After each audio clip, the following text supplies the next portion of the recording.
రేవంత్ ప్రభుత్వం private company కోసం కోహెడ పండ్ల మార్కెట్ను బలిపెట్టింది. కేరళలో ఎన్నికల ఫండింగ్ కోసం ఓ కేరళ కంపెనీతో డీల్ చేసుకున్నట్లుగా ఆరోపణలు హల్చల్ చేస్తున్నాయి. కేరళ ఫుడ్ ప్రాసెసింగ్ కంపెనీకి స్థలం ఇచ్చేందుకే మార్కెట్కు భూమి కేటాయింపు రద్దు చేస్తున్నట్లు అనుమానాలు వ్యక్తమవుతున్నాయి. టీజీఐఐసీ ద్వారా సదరు కంపెనీకి భూములు కట్టబెట్టేందుకు రంగం సిద్ధం చేస్తున్నట్లు విమర్శలు వినిపిస్తున్నాయి.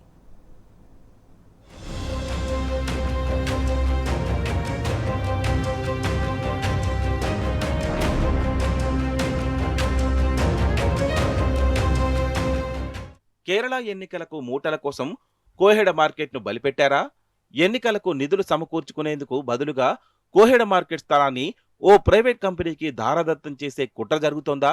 విలువైన ఎలాంటి వివాదాలు లేని స్థలాన్ని ఫుడ్ ప్రాసెసింగ్ పేరుతో కంపెనీకి కట్టబెట్టి కేసులు, విభజన వివాదాలు, కొండలు, రాళ్లు ఉన్న స్థలాన్ని మార్కెట్కు కేటాయించారా? కోహెడ్ పండ్ల మార్కెట్కు కేటాయించిన స్థలాన్ని రద్దు చేయడంపై తలెత్తుతున్న ప్రశ్నలివే. వీటిపై ప్రభుత్వం నుంచి ఎలాంటి స్పందన కనిపించడం లేదు.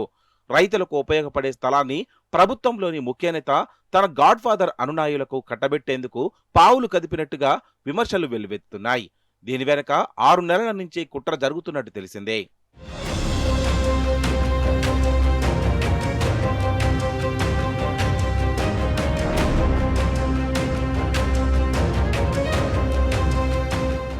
బీఆర్ఎస్ ప్రభుత్వం కోహెడలో 199.128 ఎకరాల స్థలాన్ని కేటాయించింది. మార్కెట్ నిర్మాణం కోసం 1000 కోట్లతో డిపిఆర్ సిద్ధం చేయడంతో పాటు 350 కోట్లు మంజూరు చేసింది. 5 కోట్లు వెచ్చించి ఆ భూమిని చదును చేయించింది. 2 ఏళ్లుగా మార్కెట్ నిర్మాణాన్ని కాంగ్రెస్ ప్రభుత్వం పక్కన పడేసింది. ఆ భూమిని టీజీఐఐసీకి కేటాయిస్తూ ఫిబ్రవరి 23న కేబినెట్ నిర్ణయం తీసుకుంది. బదులుగా మరోచోట భూమి కేటాయించింది. పాత స్థలం దాదాపు 200 ఎకరాలు కాగా కొత్తగా 239 ఎకరాలు కేటాయించడం, పాత భూమితో పోలిస్తే కొత్త భూమి ఓఆర్ఆర్ సర్వీస్ రోడ్డుకు అందుబాటులో ఉండడంతో ప్రభుత్వం మంచి భూమిని కేటాయించిందని అనుకున్నారు.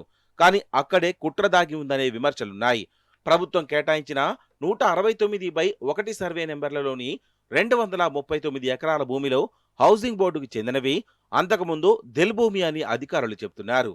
ఈ భూములపై సుప్రీంకోర్టు వరకు కేసులున్నాయి. దిల్, హౌసింగ్ భూములపై ఏపీ, తెలంగాణ పంచాయతీ కూడా ఉంది. ఈ భూములు విభజన చట్టంలో భాగంగా 9వ షెడ్యూల్లో పెట్టారు. ఈ భూములు ఎవ్వరికీ ఇవ్వకూడదు, దీనిని కేటాయించకూడదు. వీటన్నిటినీ పక్కన పెట్టిన ప్రభుత్వం వివాదాల్లో ఉన్న భూమిని మార్కెట్కు కేటాయించింది. దీనికి తోడు ప్రస్తుత భూమిలో గుట్టలు, పెద్ద పెద్ద బండరాళ్లున్నాయి. వీటిని చదును చేయడానికే 15 నుంచి 20 కోట్లు అవసరమవుతాయనే అంచనాలున్నాయి. అనుకూలంగా ఉన్న భూమిని లాక్కొని కోర్టు కేసులు, కొండలున్న భూమిని మార్కెట్కు కేటాయించడంపై విమర్శలు వ్యక్తమవుతున్నాయి.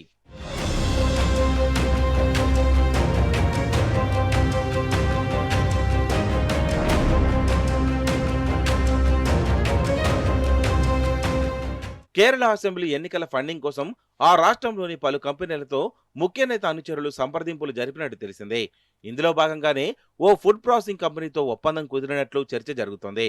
కేరళలో నిధులిస్తే బదులుగా కోహెడ్ మార్కెట్ స్థలాన్ని ఫుడ్ ప్రాసెసింగ్ కోసం సదరు కంపెనీకి కట్టబెట్టేందుకు హామీ ఇచ్చినట్టు తెలిసింది.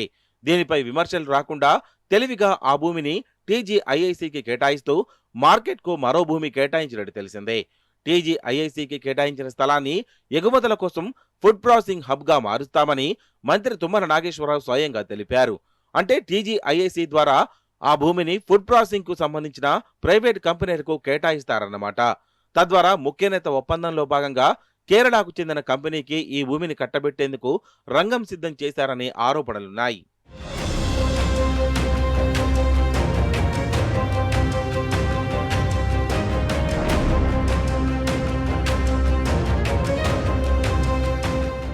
కోహెడ పండ్ల మార్కెట్ స్థలాన్ని టీజీఐఐసీకి కేటాయించడంతో పాటు హౌసింగ్ బోర్డు భూమిని మార్కెట్కు కేటాయించాలని ఫిబ్రవరి 23న కేబినెట్ నిర్ణయం తీసుకుంది.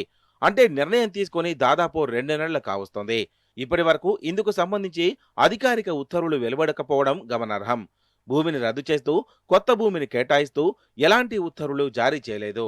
నిర్మాణ పనులు కూడా ప్రారంభించలేదు. ఒకవేళ ప్రభుత్వం మంచి చేసిందని భావిస్తే పండ్ల మార్కెట్తో పాటు రైతులపై ప్రేమ ఉంటే వెంటనే ఉత్తర్వులు జారీ చేయడంతో పాటు నిర్మాణ పనులను ప్రారంభించాలన్న డిమాండ్లు వినిపిస్తున్నాయి.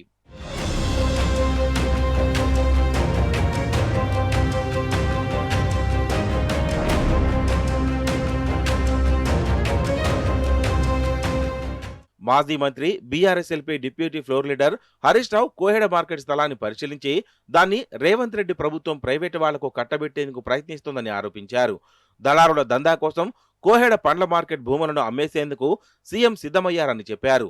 ఈ భూమిని టీజీఐఐసీకి బదలాయించి కోర్టు వివాదంలో ఉన్న దిల్ భూములను మార్కెట్కు ప్రత్యామ్నాయంగా ఎలా ఇస్తారని ప్రశ్నించారు.